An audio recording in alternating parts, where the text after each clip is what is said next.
Hello po, magandang umaga, magandang gabi 'no, nasa panig tayo ng mundo, ayan. Sana po ay nasa maayos kayong kalagayan sa pagpapanood ng bagong video na ito. Ayan, so Miyerkules pa rin ngayon ha, November 19 pa rin po. At ito ang ating situational reading ngayon, no. Collective reading tayo, no. Ayan.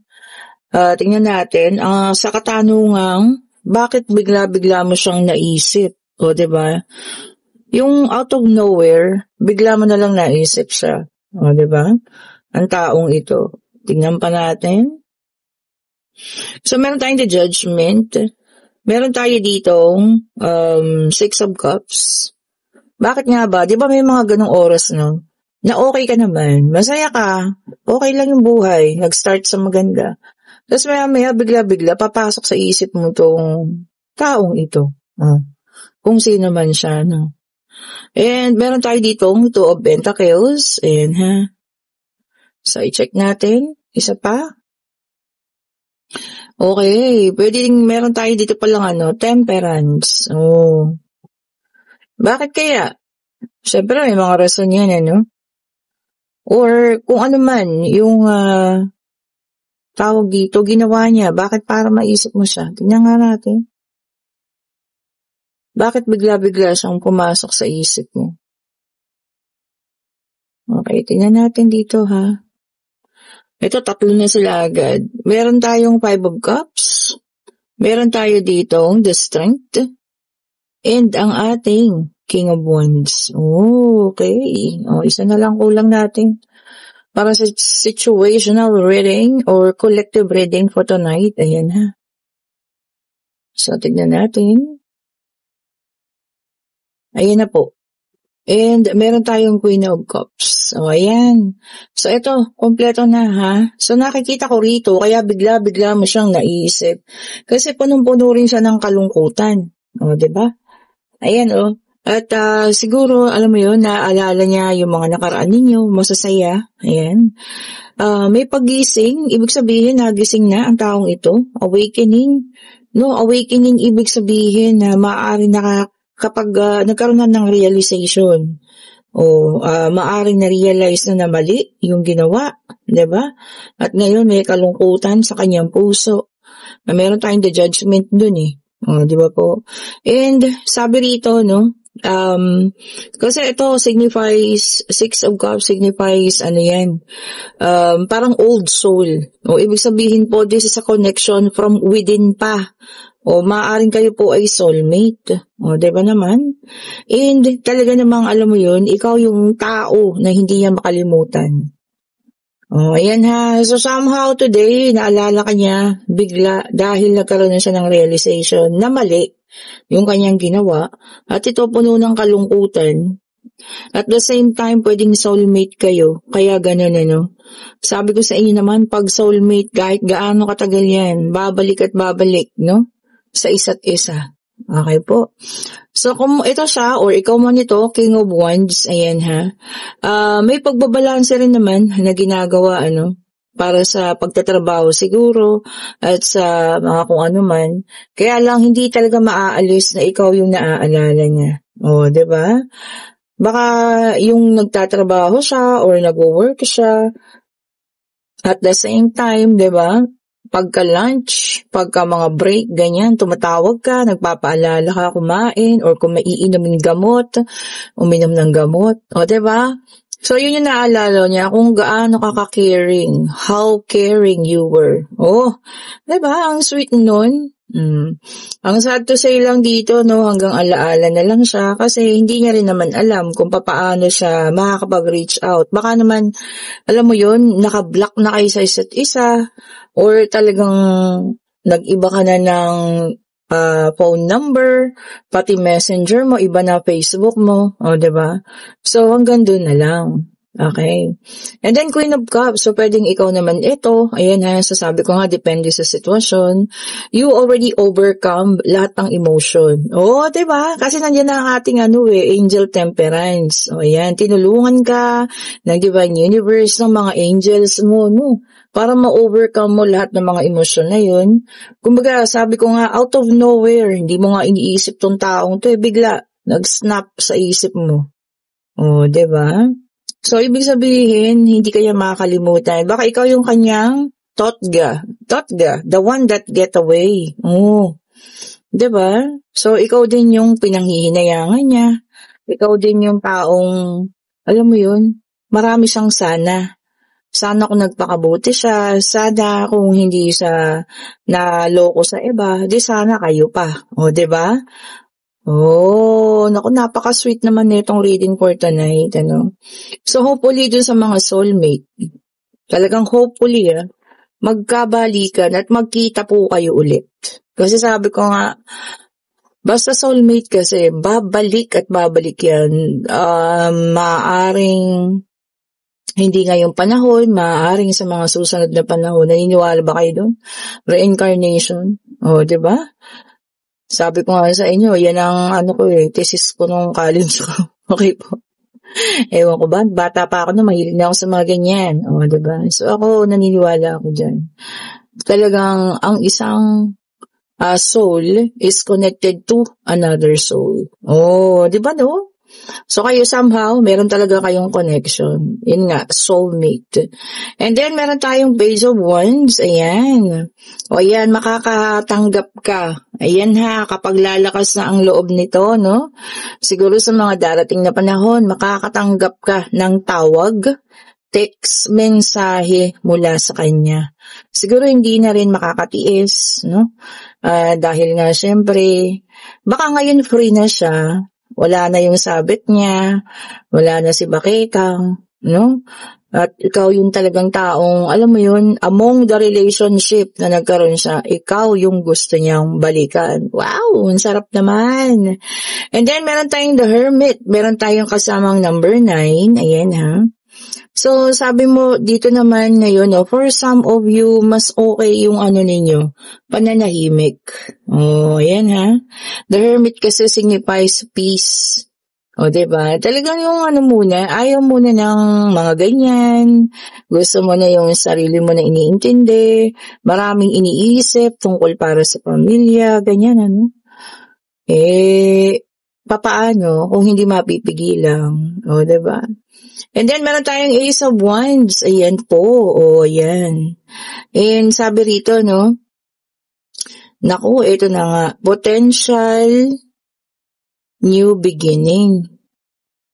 You're going to start a new connection sa taong ito. So, hindi po siya mapipigilan, ha? Sabi ko nga, ito yung mga taong meron pa rin nararamdaman kahit papaano, no? May koneksyon na nararamdaman sa mga taong ganito. Oh, di ba? So, siguro siya talaga yung soulmate mo. And somehow, talagang, alam mo yan, he's coming back, ayan, babalik. O, tignan nyo naman. O, meron tayong numero 9 and 6. Ito naman, The Lovers, may kasamang number 6. Ano pa nga ba ang The Lovers? O, diba? Union. Okay. Romance. Desire. So, yun talaga yung desire niya. Yung bang urge niya. Yung kagustuhan niya. Kagustuhan niya na magkaroon ka ulit muna kahit papaano ng communication. Diba? And meron tayong King of Cups. Ayan. At the same time, sa ngayon, ang taong ito ay napaka-devoted ngayon sa family din. Same thing ng ginagawa mo, no? Kung gaano ka ka-devoted sa family mo ngayon. So, ito na siya rin, siguro, yung mga family members muna, ang bibigyan ng pansin. Ayan, magulang. Kasi gusto mo nang umayos, yung buhay nila. So, yun ang focus niya ngayon. Hindi sa ibang babae, hindi na kay Bakekang, wala na si Bakekang, o diba? Oh, ito na, tumalon. And then, meron tayong the tower, may dalang number 16. So, 9, 6, and 16 ang mga numero. Ayan, talagang no, nagkaroon kayo ng nagkaroon din siya ng bankruptcy o pagkaubos. So, sa ngayon, bumabangon. Ayan ha. Kaya medyo busy rin sa trabaho. No? At hindi pa kumukonekta sa inyo. Pero ikaw talaga yung lagi niyang nasa isip. Siguro na-inspired mo siya. Baka nagkaroon na ng pagbabago rin para sa'yo sa financial mo. At nakikita niya yun. And very inspiring yung mga ginagawa mo ngayon sa buhay mo. O, di ba? Kahit hindi niya personal na naririnig mula sa'yo, pero nababalitaan niya, nakikita niya sa social media. Alam niyo, kahit nag-block na kayo sa isa't isa, pwede naman silang gumawa ng ibang account. O, di ba? At makikita pa rin po kayo dun. Pwera lang kung mga nakalock na yung mga profile ninyo. Okay po, yan. Para sa akin, ano naman yun, kanya-kanya kayong desisyon, kung gusto nyo i-lock ng profile ninyo. And then, meron tayo ditong 9 of Pentacles, ayan, you're being an independent, yan. Whether babae o lalaki ka, talagang as of now, talagang ang focus mo is to be independent, to be financial independent, ayan ha. Talagang gusto mo ng stability and security sa iyong financial sa ngayon. Kasi nga nakaranas ng pagbagsak din. O, diba? Pagkasira. And, nagsimula tayo sa The Judgment. Tingnan nyo ha. May dalang number 20 din, no? So, 9, 6, 16, 20. The Judgment, nagsimula tayo. Talagang meron ng pagising. Alam nyo, yung pagising in a sense na talagang eto na. Ayan ito on The Judgment. Tignan nyo, sa White Tarot. Tapos siya rin yung sa ending dito sa ating collective reading. So, nag-umpisa tayo sa The Judgment, nag-end talaga tayo sa Judgment. Ibig sabihin, sabi ko nga talagang may pagising. Meron ng gustong paglinaw, no? Ng mga bagay-bagay. At alam na kung ano yung priority. Alam na kung sino yung tunay na mahal. Diba? So, alam nyo na. Anytime soon, kakatok muli sa puso ninyo ang taong ito. Ayan ha. Anytime soon, makikipag-communicate. Ayan. Kayo na po, magbigay ng papapasukin ba? Tawag dito. Bibigyan ba ng pansin? Depende po sa kalagayan, sa situation. And meron tayo ritong the High Priestess. Ito para sa iba naman, water sign. Ayan Cancer, Scorpio, and Pisces. Ayan, Sabi niya may pagka-High Priestess yung iba sa inyo. So, talagang alam niyo yun. Baka meron kayong isang bagay na naiisip. Ayan. Na maaaring magkatotoo yan ha.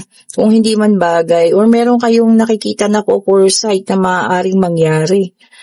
So kung ano man yan, sana it's going to be good. Diba? So baka nasa sitwasyon kayo. Ayun, naisip nyo na baka ito yung kasunod diba? So yung mga matataas yung intuition dyan ha. Hindi naman kailangan maging manghuhula pag mataas ang intuition, diba? Ibig sabihin lang, pag kinutuban ka, ibig sabihin 98% positive. So baka may kinukutuban dyan. Meron tayong Queen of Swords, Air Sign, Gemini, Libra, and Aquarius. Okay. Ito magkakaroon ka ng pagdedesisyon na talagang pag-aaralan mong mabuti. Sabi niya, kasi hindi po pwedeng magdesisyon ka agad-agad, hindi po pwedeng ibigay mo yung desisyon mo sa mga bagay na hindi mo pinag-iisipan. So yan, magkakaroon ng decision making ha, kung sino man sa inyo. Kailangan talagang gagawin mo raw yung pag-iisipan, pag-aaralang mabuti. Kung paano ba yan, diba? Kung ano man po yan ha. Ito, dalawa na sila agad. And meron tayong the Strength ulit, fire sign. Ayan, Aries, Leo, and Sagittarius. Okay po. Sabi niya rito, compassion. Ayan. Mananaig ang awa mo. Kung saan mo mang gagamitin, ha. Mas mananaig daw po yung pagiging maawain mo. Hindi ko alam kung meron kang nakakaalitan at mapapatawad mo na. At mananaig yung pag-awa, So, ayan po, basta meron kayong bibigyan ng awa. And then, the Sun, fire sign. Ayan, meron po dito sa inyong may celebration.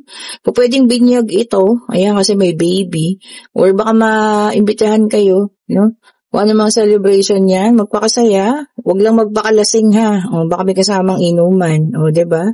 And, syempre, alagaan din natin lagi yung sarili natin. Diba? And then meron tayong King of Swords, air sign naman. So meron na tayong water, air, fire, fire, air. So wala na lang si earth, ano?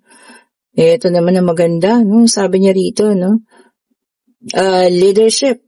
Baka kailangan nila ikaw para maging leader. Ayan. Kung grupo man ito sa trabaho ninyo or sa pagkakaibigan, kailangan nila yung opinion mo. Dahil sa tingin nila, mas matured ka, mas magiging okay ka kung magbigay ng advices. So, ayan, papakita mo rin pagiging leader mo. And then, meron tayo dito, Two of Pentacles, Earth sign, Taurus, Virgo, and Capricorn. Lumabas na ho lahat ng zodiac sign, ha? Ayan, sa ngayon, kakailanganin niya ng time management. Ayan, dahil magkakaroon ng mga maraming events kayong pupuntahan. Siguro kasi nga December, so i-manage nyo yung oras. Baka may pupuntahan pa mga kasalan, binyagan, imbitado ka, ninang ka, ninong ka, o diba? So i-manage nyo po yung oras ninyo and yung health po. Lagi ko naman pinapaalala, diba? Alagaan din yung health. Baka masobrahan sa party, masobrahan sa puyat, okay po? And then meron tayong King of Pentacles, Earth sign. Ayan, sabi niya dito, security and protection. Ayan. So, merong magbibigay sa'yo ng security and protection. Baka bagong tao to. Nabibigyan ka ng security and protection. O, diba? Ibig sabihin, mahal ka niyan. Baka, pagka talagang binabantayan niya ang iyong seguridad, ibig sabihin po, mahal ka ng taong ito. And Three of Cups, water sign ito, sabi niya rito, ayan, doon sa mga magpa-party, ha? O, ayan, sabi rito, magiging, kayo, overindulgence. O, yun yung sinasabi ko kanina pa. Huwag masyadong magpakalasing, ayan. O, natataon na kasi, diba? Christmas party na eh. So, yun lang po. Kailangan ingatan din natin ang ating sarili, ha? Siyempre, lalo na yung mga magdadrive by dyan, babiyahe pa. O, ingatan po, ha? And, kung kayo yung nasa situational reading, na talaga namang pabiglaan, as a collective reading din pala, bigla na lang, out of nowhere, bigla mo siyang naisip. Baka yun ang isa sa mga dahilan. So, isa rin yun sa senyales na malapit na pong kumonekta sa inyo ang taong ito, ha? O, yung palagian nyo nang naiisip, pero hindi nyo naman yung sinadya. O, diba? Biglaan. So, ayan po, maging handa, maging ready, at mag-isip ka na ng mga possibilities, na po pwede mong, anong sitwasyon? Magiging okay ba kayo? Magkakaroon ba ng hindi maganda or mas magiging maayos kayo second time around. Oh, di ba? Kakakilig yan, ha? Okay, and then ngayon pwede na magtanong, ha? Pag-ibig, financial, pangyayari, kung ano man yan. Divine Universe, ibigay mo po ang kasagutan sa kanilang katanungan. Isa lang po, ayun na. Geek siya talaga eh. Okay po, and yes po ang sagot. O, ayan.